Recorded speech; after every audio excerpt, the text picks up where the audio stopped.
제가 처음 교육 전도사로 사역할 때 주일학교 사역을 했습니다.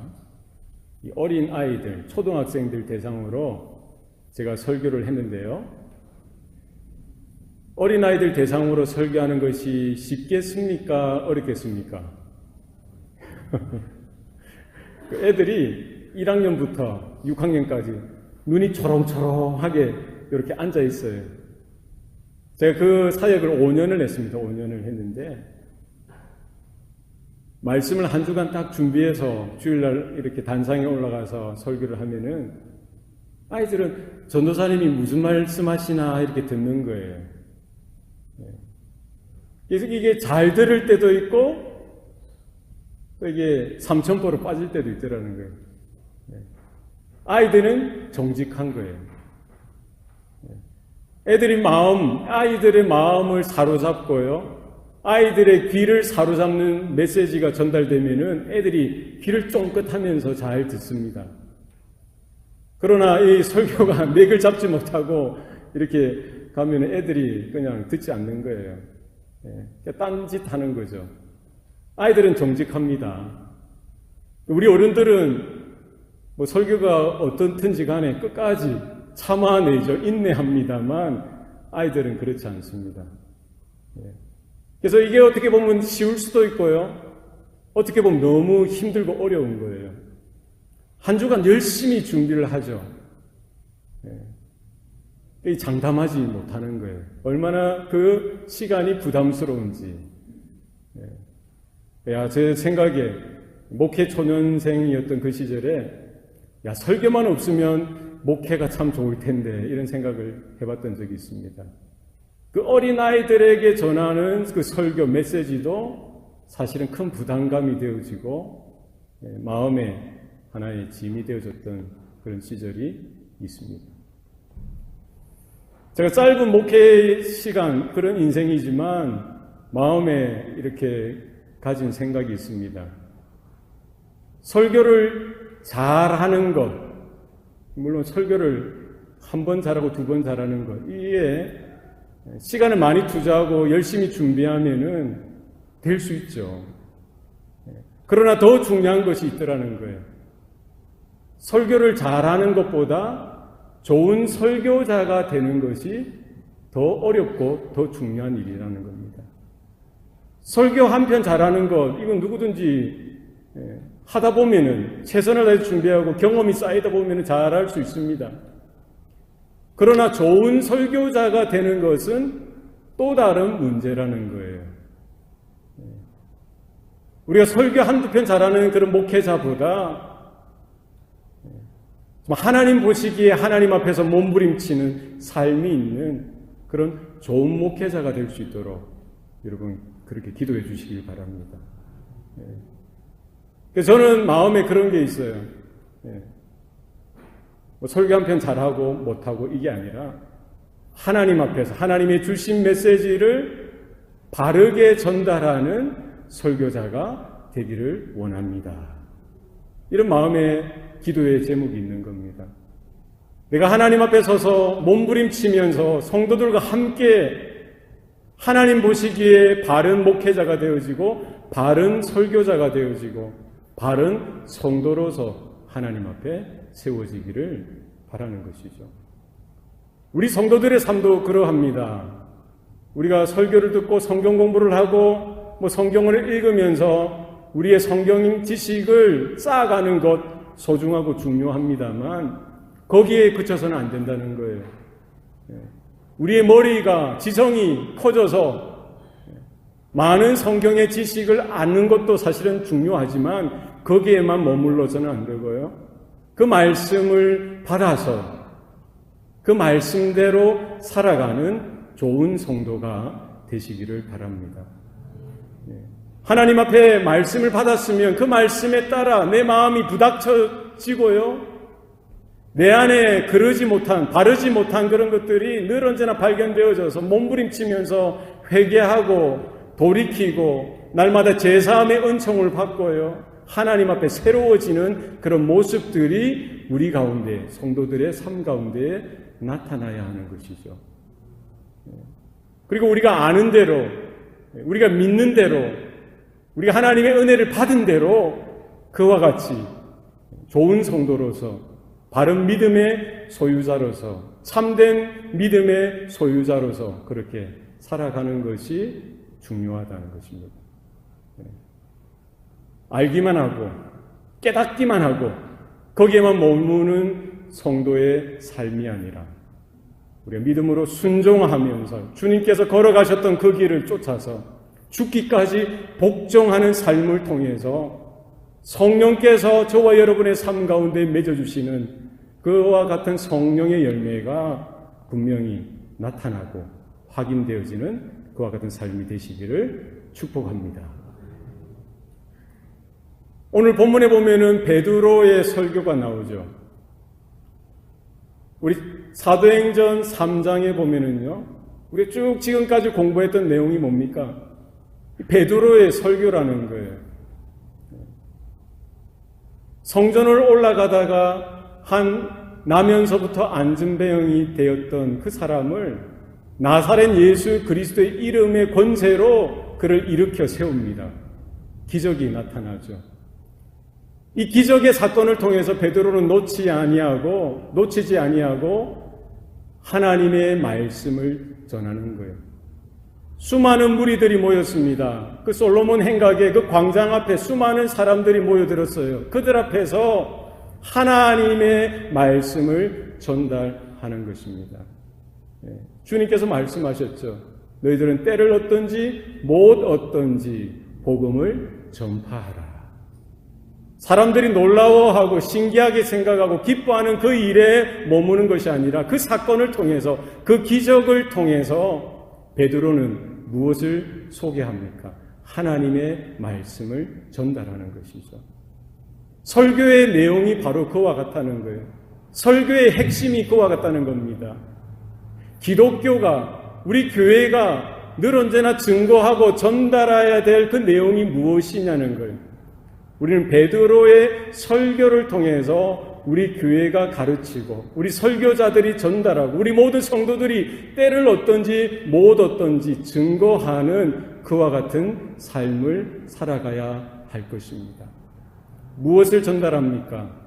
아브라함과 이삭과 야곱의 하나님이 그의 종 예수를 영화롭게 하셨느니라.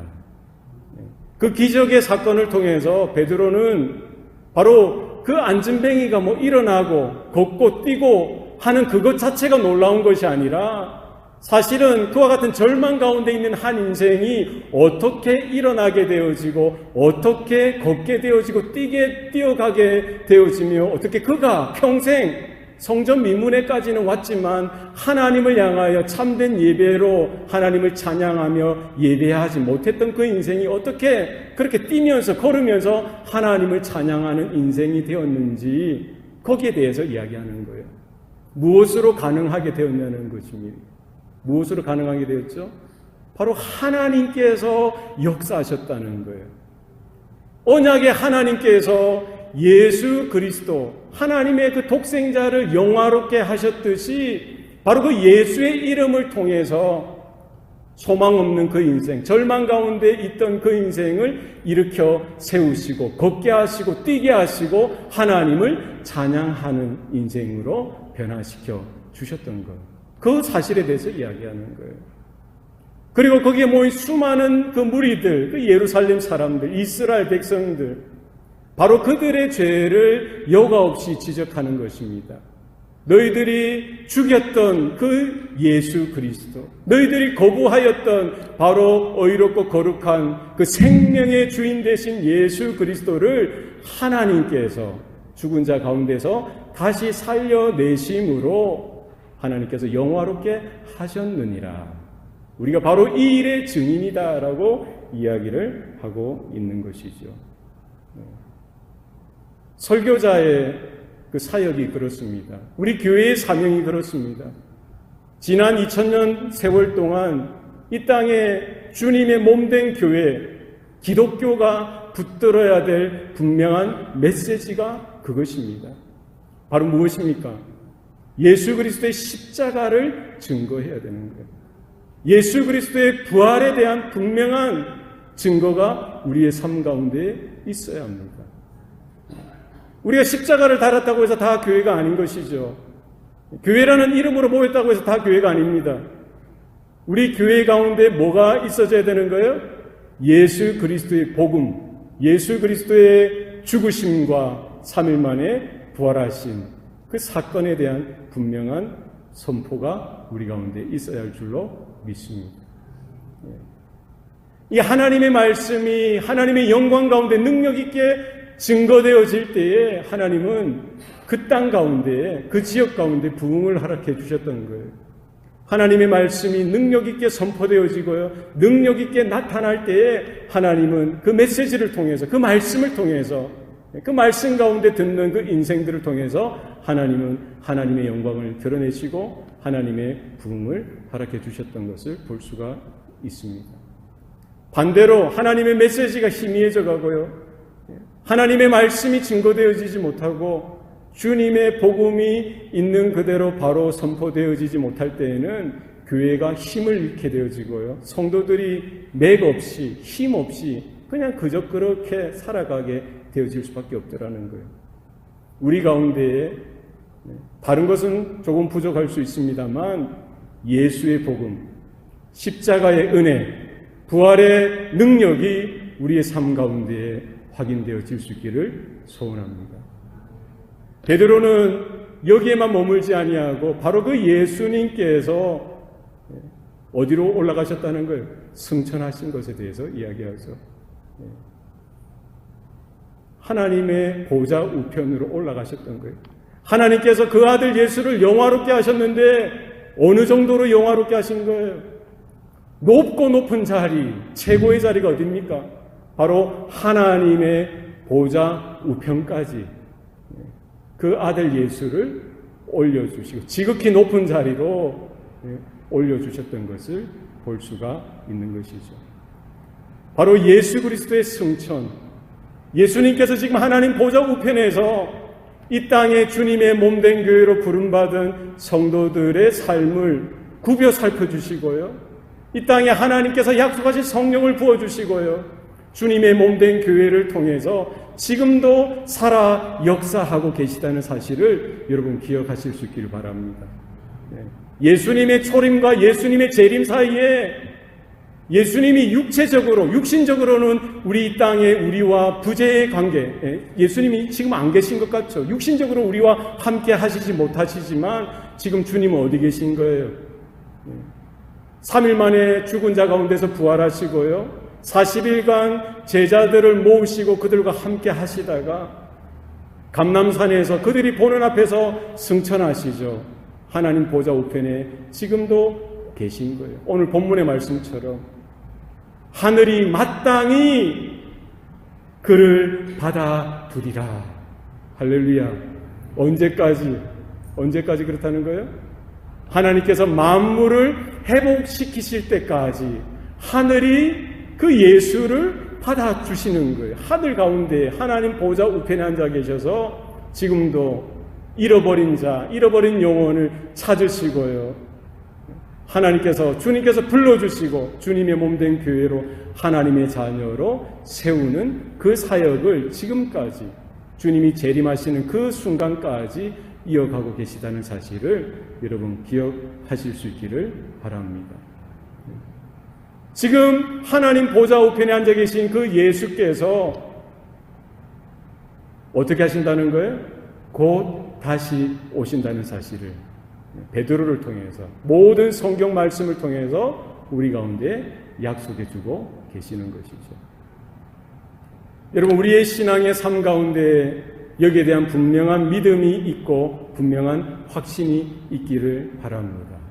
우리가 바라봐야 될 것이 무엇이고 우리가 지향하고 우리가 향하여 나아가야 될 그 방향이 어디인지를 분명히 할 수 있기를 바랍니다. 구약의 백성들은 어떤 믿음을 가지고 살았습니까? 오실 메시아, 초림하실, 첫 번째 임하실 그 예수 그리스도, 하나님의 메시아를 기대하는 믿음으로 살았던 것이죠. 우리 신약 성도들은 어떤 믿음으로 삽니까? 그 오신 메시아, 구약에서 약속하셨던 그 예수, 하나님의 메시아 그리스도가 오셨다는 거예요. 2000년 전에 갈보리산 그 십자가 위에서 모든 물과 피를 쏟으시며 죽으셨던 그 예수를 바라보는 믿음으로 살 뿐만 아니라 우리는 지금도 하나님 보좌 우편에서 우리를 하감하시고 우리를 내려다보시고 살피시고 우리를 통치하시고 다스리시는 그 주님의 통치 가운데 있으면서 우리는 장차 언제인지 모르지만 다시 오실 예수 그리스도 그분의 재림을 소망하며 바라보는 믿음과 확신 가운데 살아가야 된다는 사실을 여러분 기억하실 수 있기를 바랍니다. 오늘 베드로의 메시지가 무엇입니까? 예수님께서 왜 십자가에 달려 죽으셨고 왜 하나님께서 그 아들 예수를 죽은 자 가운데서 다시 살리셨으며 또 승천하시게 하시고 이것으로 머무는 것이 아니라 장차 언제인지 모르지만 다시 오실 것에 대해서 분명히 말씀해주고 있는 것입니다. 우리 복음의 내용이 그렇습니다. 예수님에 대한 모든 것, 우리의 그리스도, 우리의 메시아 되신 그리스도에 대한 모든 것에 대해서 믿음으로 하나하나 우리는 받아들이고요. 그 약속의 말씀을 붙들고 살아가는 저와 여러분의 삶이 되실 수 있어야 합니다. 예수님이 초림하실 때에는 어떤 모습으로 오셨어요? 동정녀 마리아의 몸을 빌어서 성령의 감동하심, 성령의 역사를 통해서요, 성령으로 잉태되어서 아기로 이 땅에 태어났죠. 연약한 모습으로 목수의 아들로서 니을 데어 없이 어디에 니셨어요? 베들레헴에 그 마을구유에 니시고요. 평생을 목수의 아들로 성장하고 자라나셨습니다. 짧은 33년의 생애를 사셨어요. 3년의 공생의 기간 동안에도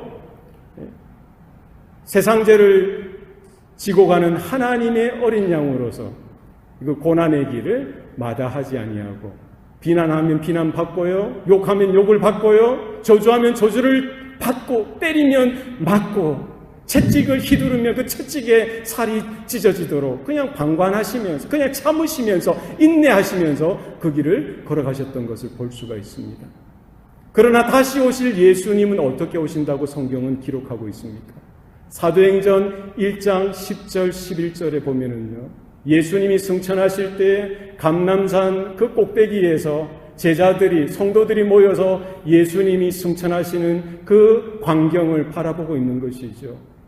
자세히 하늘을 바라보고 있는데 흰 옷 입은 두 천사가 나타나서 그 제자들을 향하여 이야기를 합니다. 갈릴리 사람들이여, 왜 어찌하여 그렇게 쳐다보고 있느냐? 너희 가운데에서 올라간 이 예수는 올라가심을 본 그대로 다시 오시리라. 예수님께서 마지막 재림하실 때 어떤 모습으로 오신다고요? 이제는 인간의 모습으로 어린 아이의 그 유약한 모습으로 오시는 것이 아니라 그 제자들이 감람산에서 목격하였듯이 부활하신 부활체, 그 올라가신 몸 그대로 이 땅에 내려오신다는 사실을 여러분 기억하실 수 있길 바랍니다.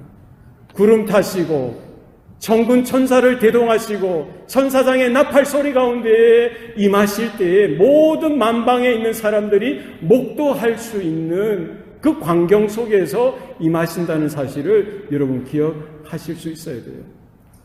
지난 교회의 2000년 역사 가운데 수많은 이단들이, 수많은 거짓 그리스도가, 적 그리스도가 있었는지 모릅니다. 오늘날에도 한국에도 얼마나 많은 거짓 선생들, 이단들이 있습니까?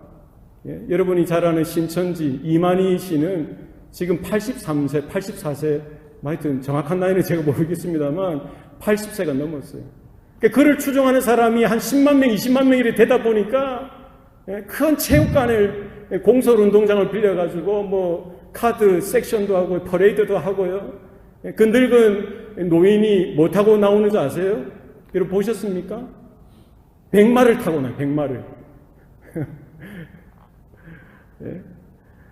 그 어리석은 사람들이 그 이만이라는 그 작자가 메시아라고, 그리스도라고, 재림 예수라고 믿는 거예요. 얼마나 어리석습니까? 여러분, 우리가 성경을 바로 배울 수 있어야 합니다. 하나님의 말씀을 여러분 바로 받으셔야 합니다. 사도행전 1장 10절 11절 말씀만 제대로 이해하고 받았으면 그 이단에 빠지겠어요? 이만희씨만 아니죠. 이만희 이름도 어렵습니다. 이만희, 그 사람만 아니죠. 문선명도 있었고요, 박태선도 있었고요, 뭐 요즘에는 장재형이라는 사람도 그렇고, 수많은 이단들이 와서 자기가 그리스도다, 자기가 예수, 재림한 예수다라고 하는, 사람들이 미혹하고 넘어가는 거예요. 주님께서 경고하셨죠. 마지막 날에 거짓 그리스도가 많이 나타날 것이라고, 거짓 선생들이 많이 나타날 것이라고 경고하셨습니다. 여기 있다 저기 있다 해도 너희가 믿지 말라는 거예요. 주님께서 어떻게 오시는지, 마지막 날에는 만왕의 왕으로서, 만주의 주로서 올라가신 그 모습 그대로 오시는 줄로 믿으시길 바랍니다. 거짓 가르침에 현혹되지 마시고 우리의 순전한 믿음을 가지고 바른 복음 가운데에 믿음으로 마지막 때 주님 앞에 나아갈 것과 주님이 다시 오심을 믿음으로 고대하고 준비하는 저와 여러분의 삶이 되시기를 바랍니다. 우리의 구원은 전 우주적인 구원인 것입니다. 내 한 사람 예수 믿고 천국 가는 것으로 부족한 것이죠. 우리 예수 믿고 나서 바로 천국 가면 얼마나 좋겠습니까? 그렇지 않습니까? 제가 오늘 예수 믿었어요. 하나님의 자녀가 되었어요. 바로 천국으로 갈 수 있으면 그게 최고 좋죠. 이 땅에서 왜 삽니까? 그렇지 않습니까? 하루라도 빨리 하나님의 나라에 갔으면 좋겠다, 이런 믿음의 소원이 저와 여러분 가운데 있으면 좋겠어요. 그렇습니까? 아니면은 아이고 목사님 무슨 말씀합니까? 저는 아직 장가도 안 가고 시집도 안 갔는데, 저는 취직도 해야 되고 해야 될 일이 많은데 예수님이 빨리 오시는 것보다 좀 늦게 천천히 오셔야죠, 이런 마음이 혹시 있습니까? 오늘 밤이라도 속히 마라나타 주 예수여 어서 오시옵소서, 이런 믿음의 마지막 이 종말 지말에 살아가는 저와 여러분의 신앙 가운데 이와 같은 긴급함이, 긴박함이 있기를 소원합니다. 그래서 우리의 믿음은요 종말론적이고요, 우리의 믿음, 우리의 구원은 전 우주적인 거라는 거예요. 내 한 사람, 내 개인만 구원받고 하나님의 자녀가 되고 천국 가는 것으로 충분하지 못하다는 거예요. 하나님의 계획은 더 무궁하고 더 충만하다는 거예요. 엄청나고 대단한 하나님의 계획이 이 역사 가운데에 유유히 흘러가고 있다는 사실을 여러분 기억하실 수 있길 바랍니다. 때로는 바벨론이 이 세계를 정복하고 다스릴 때가 있었어요. 뭐 아수르나 페르시아나 바벨론이나 로마나, 그때마다 황제들이 나라를 좌지우지하고요, 세계를 좌지우지하는 것 같았지만 그렇지 않다는 거예요. 영국도 있었죠. 대영 제국, 해가 지지 않는 나라. 그 영국이면 다 되는 줄 알았죠. 프랑스면 다 되는 줄 알았어요. 독일이면 다 되는 줄 알았어요. 역사가 그들의 생각대로, 그들의 계획대로 흘러가는 것 같았지요. 그러나 그렇지 않습니다. 이 모든 세상, 모든 역사의 주관자는 하나님 여호와이신 줄로 믿으시길 바랍니다. 미국도 마찬가지예요. 지금 미국도 교만할 것 없습니다. 미국이 영원할까요? 그렇지 않습니다. 로마가 허물어졌듯이, 영국이 허물어졌듯이 미국도 언젠가는 허물어지는 거예요. 이 땅에 영원한 나라가 있을 수가 없다는 사실을 여러분 기억하실 수 있길 바랍니다. 1859년에 찰스 다윈이 종의 기원이라는 책을 썼죠. 진화론을 일으킨 거예요. 생물학적으로. 모든 생명체들은, 열등한 것들은 도태되어지고요, 강한 자들만 살아남는다는 거예요. 이런 원리 속에서, 이런 여러 가지 우연의 결합들 속에서 강한 자들만 살아남고 역사는, 이 모든 생명들은 어떻게 진화한다는 거예요. 보다 나은 모습으로 진화한다는 거예요. 그 이론을 가지고 그 시대에 엄청난 센세이션을 일으켰죠. 그리고 철학자, 사상가 스펜서나 헉슬리 같은 사람들이 이어나와서 그 찰스 다윈의 그 사상을 더 견고하게 만들고 더 철학적으로, 사상적으로, 학문적으로 이렇게 설파하는 일들이 있었어요. 찰스 다윈의 그 사상이 단지 생물학적인 그런 사상만이 아니라 모든 인생사 가운데에 하나의 원리로서 작용할 수 있다는 거죠. 그러니까 사람들을 교육하기만 하면은 문화적으로 양성하고 여러 가지 사회 개혁을 이루고 정치적으로 여러 가지 개혁들을 이루어가면은 보다 나은 사회를 만들어 갈 수 있다라는 그런 사고가 지금 현대에 많이 우리 생각과 우리 마음 가운데 팽배해 있는 거예요. 과연 그렇습니까? 사람들을 교육하면은 사회 개혁을 열심히 하고요. 정치적으로 열심히 잘하면은 사회가, 개인이, 사람들이 보다 나은 삶으로 살아갈 수가 있습니까? 그렇지 못하다는 겁니다. 그것은 껍데기만 봐서 그런 거예요. 늘 언제나 거기에 대해서 시행착오가 있죠. 잘 되어 가는 것 같지만 역사를 보세요. 1차 세계대전, 2차 세계대전이 일어났죠. 지금도 끊임없이 지역 가운데 분쟁이 일어나고 전쟁 중에 있는 것입니다. 민족이 민족을 미워하고요, 싫어하고 민족 학살을 도모하는 거예요. 히틀러가 그냥 히틀러가 아니죠. 히틀러만 문제입니까? 그렇지 않다는 거예요. 지금도 우리 사회 가운데, 우리 가정마다 여러 나라들 가운데 나타나는 그 문제들이 무엇입니까? 우리 안에 있는, 내 안에 있는 이런 시기하고 질투하고 미워하고 저주하고 싸우려고 하고 분노하고 죽이려고 하는 그런 생각들, 그런 마음들, 그런 감정들, 이런 것들을, 이 죄의 문제를 해결하지 아니하고 어떻게 보다 나은 사회, 보다 나은 미래를 만들어갈 수 있겠느냐는 것이죠.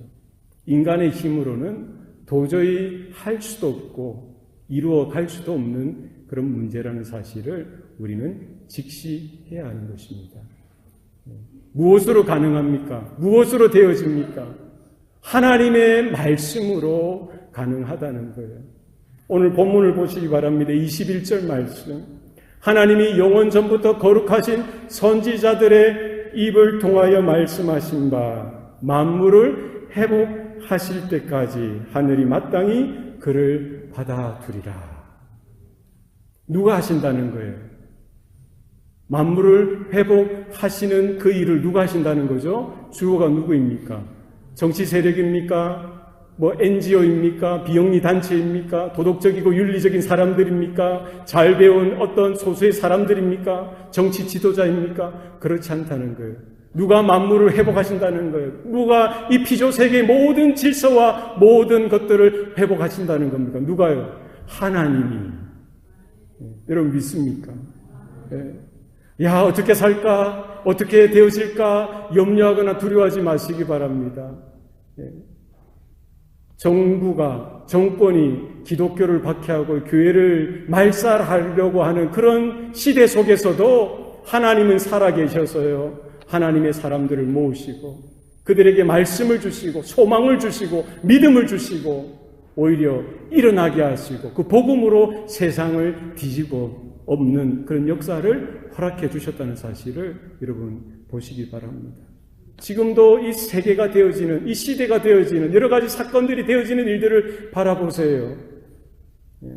트럼프가 정책을 잘해야 되고, 민주당이 뭔가를 잘해야 되고, 우리 대한민국에 돌아가는 여러 가지 형편들도 이렇게 하면 안 되고 저렇게 하면 될 것 같고, 진보가 어떻고 보수가 어떻고 자가 어떻고 우가 어떻고 어떻게 나라가 되어지고 민족이 되어질 것 같은데, 그건 우리 생각이죠. 여러분의 생각일 수 있습니다만 결국 모든 나라가 되어지고 모든 세계가 회복을 얻게 되어지고 만물이 회복되어진 그 중심에는 누가 계시다는 거예요? 하나님이 계시다는 사실을 여러분 믿음의 눈으로 바라보실 수 있기를 바랍니다.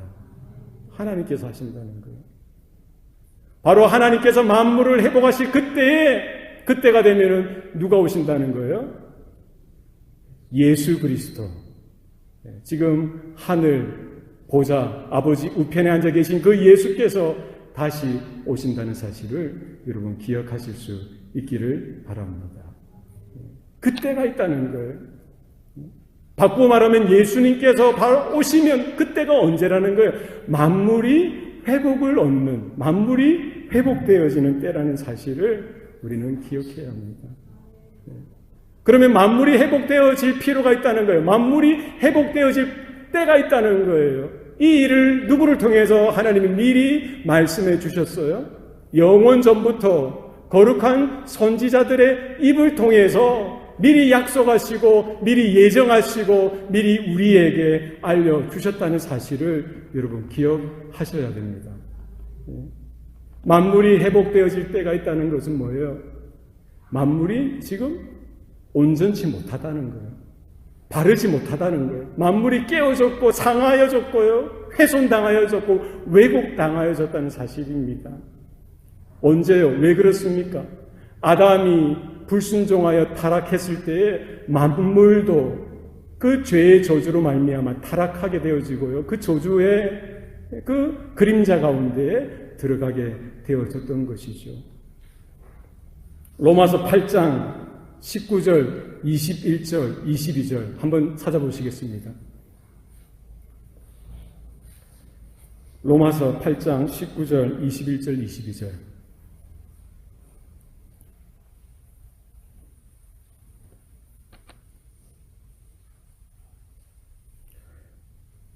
로마서 8장 19절, 21절, 22절 우리 한 목소리로 다 같이 읽도록 하겠습니다. 시작. 피조물이 고대하는 바는 하나님의 아들들이 나타나는 것이니 그 바라는 것은 피조물도 썩어짐의 종로로 탄 데서 해방되어 하나님의 자녀들의 영광의 자유에 이르는 것이니라. 피조물이 다 이제까지 함께 탄식하며 함께 고통을 겪고 있는 것을 우리가 아느니라. 아멘. 피조물도 바라는 것이 있다는 거예요. 피조물이 고대하는 것이 있다는 거예요. 그게 뭐라는 거예요? 하나님의 아들들이 나타나는 것을 기다리는 거예요. 왜 그렇다고 오늘 본문 21절에 이야기하고 있습니까? 피조물이 다 지금까지, 이제까지 함께 탄식하고 함께 고통을 겪어왔다는 거예요.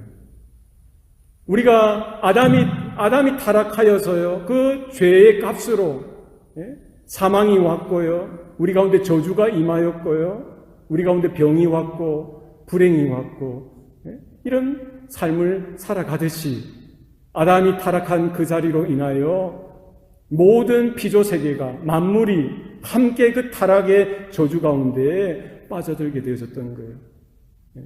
여러분, 피조물이 뭡니까? 우리 사람들을 포함하여서 모든 동물들, 모든 하늘에 있는 것이나 땅에 있는 것이나 바다에 있는 것이나 모든 우주 만물에 있는 모든 것이 함께 아담의 타락과 함께 그 저주의 구렁텅이 속에 빠져들어갔던 거예요. 그리고 지금까지 아담 이후로 지금까지 피조물들이 하는 게 뭐예요? 뭘 하고 있어요? 탄식하고 있어요. 고통을 겪고 있습니다. 아이고 죽겠다, 못 살겠다, 어떡하냐. 여러분 집에 고양이 있습니까? 개 있습니까? 있어요, 없어요? 야옹, 야옹, 멍멍, 멍멍 하는 소리를 뭘로 들리는 거예요? 아이고 죽겠다, 아이고 고통스러워, 탄식하는 겁니다. 그게 바람에 휘날리는 여러분 이런 나무 가지를 보세요. 지금 탄식하는 거예요. 아이 못 살겠다, 큰일 났다, 죄가 이렇게 만연한데 못 살겠다, 어떡하냐, 어렵다, 힘들다. 그들이 지금 뭐를 고대하고 있는 거예요? 뭐를 바라보고 있는 거예요? 하나님의 아들들이 나타나는 것을 바라보고 있는 거예요. 그들이 바라는 것, 소망하는 게 있습니다. 예? 여러분의 집에 고양이든 개든 뭘 기다리겠어요? 여러분이 하나님의 자녀들로 바로 서는 것을 기다리고 있는 거예요. 놀랍지 않습니까?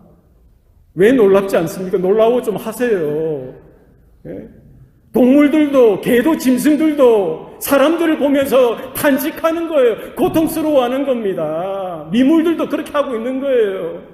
왜 그렇게 살 수밖에 없느냐? 왜 그렇게 살아가느냐? 왜 그렇게 죄 가운데 있느냐? 탄식하는 거예요. 고통스러워하는, 대신 고통스러워하는 거예요. 그리고는 바라보는 거예요. 그들도 하나님의 창조의 그 섭리를 어느 정도는 알고 바라보는 거예요. 하나님의 아들들이 나타날 것이다. 로마서 8장 21절을 보세요. 그들이 바라는 것이 뭐라는 겁니까? 그 바라는 것은 피조물도 썩어짐의 종로로 타는 데서 해방되어 하나님의 자녀들의 영광의 자유에 이르게 하는 것이라. 여러분 믿습니까? 피조물들이 어떻게 회복되어집니까? 만물이 어떻게 회복을 얻습니까? 하나님의 자녀들이 세워지게 되어지고 그들이 하나님의 아들로서 자녀로서의 영광 가운데 자유하게 되어질 때에 만물들도 그들의 회복을 통해서 함께 회복의 자리로 나아가게 되어지는 거예요. 믿으시기 바랍니다. 아담이 타락함으로 모든 피조세계가 타락되어진 거예요. 모든 만물이 썩어짐의 종로로 타는 자리에 주저앉게 되어진 것입니다. 그러나 로마서의 증거가 무엇입니까? 하나님의 아들들이 세워지고요. 하나님의 자녀들이 세워지는 그 자리에 하나님의 자녀들의 영광의 자유함에 만물들이, 피조물들이 그 자유함 가운데 동참하는 그것을 바라보면서 지금까지 함께 탄식하며 함께 고통을 겪고 왔던 것입니다. 여러분 잠잠히 들어보세요. 빗소리를 들어보고 바람 소리를 들어보고요. 새들의 지저귀는 소리를 들어보고요. 여러분의 개, 여러분 애완견이나 애완동물의 소리를 들어보세요. 그들이 지금 뭐 하는 거예요? 그냥 하하호 웃는 거 아닙니다. 탄식하는 거예요. 함께 탄식하는 거예요. 주인된 여러분을 바라보고 탄식할 수도 있어요. 이 땅의 교회를 바라보면서 탄식할 수도 있어요. 이 땅의 이런 만물의 영장이라고 하죠. 사람들의 하는 행태를 바라보면서 탄식하고 있는 거예요. 그들이 고통하고 있는 거예요. 그래서 그들의 유일한 바라봄과 소망은 뭐라는 거예요? 하나님의 아들들이 나타나는 것, 하나님의 자녀들이 하나님의 자녀로서의 영광 가운데 다시 세워지는 것, 그것을 바라보고 그 자리에 그 회복 가운데 함께 참여되어지고 함께하는 그 시간, 그 때를 바라보고 있는 것입니다. 여러분 정신 차려야 할 때가 되지 않았을까요? 우리가 무엇을 바라보고 살아야 합니까? 어떤 모습으로 살아야 합니까? 우리 교회 가운데, 우리 성도들의 삶 가운데 이런 복음이 분명히 세워져 있기를 바랍니다. 예수님께서 왜 오셨는지, 예수님께서 왜 십자가에 달려 죽으셔야만 했는지, 하나님께서는 왜 그 예수를 죽은 자 가운데서 같이 살려내시고 지금 하나님 보좌 우편으로 높이셨는지, 예수님께서 장차 오신다는 그 재림의 약속은 또 무엇을 의미하는지 우리는 복음의 내용을 믿음으로 받을 수 있기를 바랍니다. 너희를 위하여 예정하신 그리스도 곧 예수를 보내시리니. 거기에 수많은 무리들이 있죠. 예루살렘 성전, 솔로몬 행각, 그 광장에 모인 수많은 무리들이 누구입니까? 예루살렘 사람들 아니에요? 이스라엘 유다 백성들 아닙니까? 그들이 무엇 했습니까? 예수를 십자가에 못 박으라고 예수님을 저주하고요, 예수님을 욕하고 예수님을 거부하였지 않았습니까? 그 군중들, 그 제사장들, 그 서기관들과 바리새인들, 종교 지도자들, 그 수많은 무리들을 향하여 지금 베드로는 설교하고 있는 거예요. 너희를 위하여 예정하신 그리스도 곧 예수를 보내시니. 여러분 믿습니까? 그런 몹쓸 인생들 아니겠어요? 예수님을 저주하고 예수님을 거부하고 예수님을 십자가에 못 박았던 그 장본인들을 향해서도 하나님은 베드로 사도를 통해서 하나님의 복음, 회개의 복음을 증거하고 있는 거예요. 너희들이 회개하고 돌이켜 죄 없이 함을 받으라. 이와 같이 하면 새롭게 되는 날이 주 앞으로부터 임할 것이다. 너희들이 예수님을 저주했고 예수님을 거부했고 예수님을 십자가에 못 박아 죽였지만 그럼에도 불구하고 너희들이 회개하고 돌이켜 하나님 앞에 납작 엎드리고 주님 앞에 다시 자신이 죄인인 것을 고백하고 자신의 죄를 뉘우치면 하나님은 미쁘시고 의로우사 너희의 죄를 사하여 주실 것이고 모든 불의에서 너희를 건져 주실 것이라는 메시지를 증거하고 있는 겁니다. 저는 이 문구를 통해서 너희를 위하여 예정하신 그리스도 곧 예수를 보내신다는 이 말씀을 통해서 마음에 깨달아지는 것이 무엇이냐는 것이죠. 구원받지 못할 인생은 한 사람도 없다는 거예요. 용서받지 못할 인생은 한 사람도 없다는 거예요. 우리 입장에서 우리가 볼 때에는 예수님을 저주했던 그 인생들, 예수님을 십자가에 못 박았던 그 인생들은 어찌 구원을 얻을 수 있겠어요? 다 지옥에 떨어져야 마땅하죠. 그 우리의 관점이라는 거예요. 그런 인생들까지도 하나님은 베드로를 보내시고요. 베드로의 메시지를 통하여, 베드로의 설교를 통하여 그들이 듣고, 그때서라도 하나님의 말씀을 듣고 회개하고 자복하고 돌이켜서 하나님의 자녀로서, 하나님의 아들들로서 돌이킬 수 있는 은혜를 다시 허락하여 주셨던 것입니다. 여러분, 우리 세대 가운데, 우리의 삶 가운데에 이와 같은 복음이 확인되어 질 수 있기를 소원합니다. 무엇으로 살아가야 됩니까? 무엇으로 우리가 걸어가야 됩니까? 종교적인 생활을 하다 보면 힘들어요. 어렵습니다. 내가 하려고 하다 보면 어렵고 힘듭니다. 목회도 마찬가지입니다.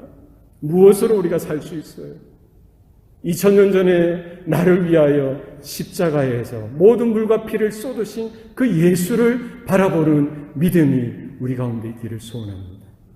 오늘도 하나님 보좌 우편에서 우리를 바라보시며 나를 아시는 그 주님, 나를 통치하시고 나를 다스리시고 나의 탄식과 나의 아픔과 나의 괴로움과 나의 외로움까지 그 어떤 소리에도 주님은 민감하게 반응하시고 들으시고 응답하시는 그 주님의 다스리심과 주님의 보살핌 속에 우리의 하루하루의 삶이 이어져 갈 수 있기를 바랍니다.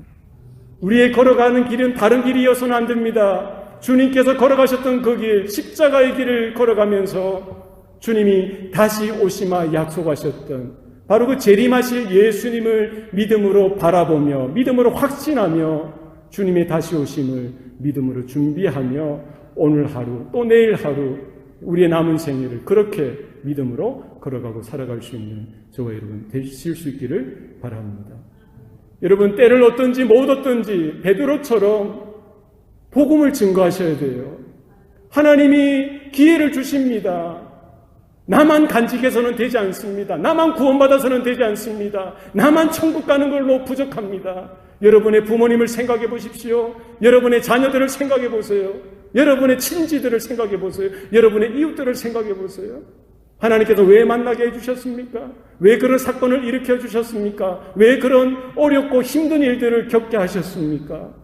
바로 그 일을 통해서 언약의 하나님, 그 하나님이 일으키신 영화롭게 하신 예수 그리스도를 담대하게 증거하고 소개하는 저와 여러분 되실 수 있기를 바랍니다. 목회자만 설교하는 것 아닙니다.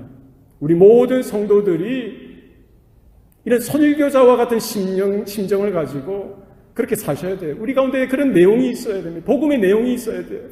십자가의 은혜가 확인되어지고요. 부활의 능력이 이렇게 느껴지고 하나님의 통치, 주님의 그 통치와 다스리심을 날마다 경험하고요. 주님이 다시 오실 그날을 믿음으로 소망하며 인내하며 살아가는 이 삶의 내용이 목회자뿐만 아니라 선교사뿐만 아니라 모든 성도들 가운데 확인되어질 수 있어야 합니다. 여러분, 짧은 인생입니다. 베드로가 그렇게 걸어가고 달려갔듯이 스데반 집사도 그 길을 향해 쫓아갔습니다. 사도 바울도 그 길을 향하여 여지없이 달려갔던 거예요. 지난 2000년 교회 역사 가운데 수많은 하나님의 사람들이 그렇게 부름을 받고 그런 성도들이 빛도 없이 이름도 없이 그 길을 걸어갔던 거예요. 달려갔던 거예요. 하나님만 바라보시고요.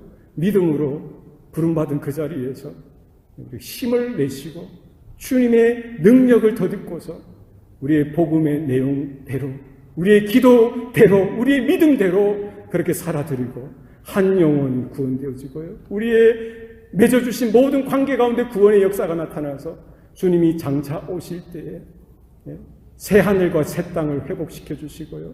하늘에 있는 것이나 땅에 있는 것이 주 예수께 복종케 되어지는 그 사건 가운데, 주님의 오심 가운데 그때 아이고 어떡하나 이것이 아니라 당당하게 주 예수여 어서 오시옵소서, 마라나타 주 예수여 오시옵소서, 이런 감격과 기대와 설렘 가운데 믿음으로 준비하는 오늘 저와 여러분의 삶이 되시기를 축원합니다. 기도하시겠습니다. 살아계신 아버지 하나님, 오늘도 우리에게 생명 주시고 구원의 은혜를 베풀어 주시니 감사합니다. 사랑하는 주의 자녀들, 주의 성도들, 믿음을 주시사 닫혔던 눈이 열려지게 하여 주시옵소서. 막혔던 귀가 열려지게 하여 주시옵소서. 우리의 마음의 문이 활짝 열려지게 하여 주시옵소서. 베드로를 통해 선포되어졌던 그 메시지가 우리 모든 성도들과 교회와 가정 가운데 분명하게 확인되어지고 새겨져 있게 주님 도와주시옵소서. 이 땅의 영광을 쫓아 살아가는 우매한 인생 되지 않게 하시고 장차 임하실 예수 그리스도를 맞이하며 장차 임하실 하나님의 나라를 바라보는 그 믿음과 소망 가운데 설 수 있도록 주님 붙들어 주시옵소서. 감사드리고 예수님 이름으로 기도합니다. 아멘.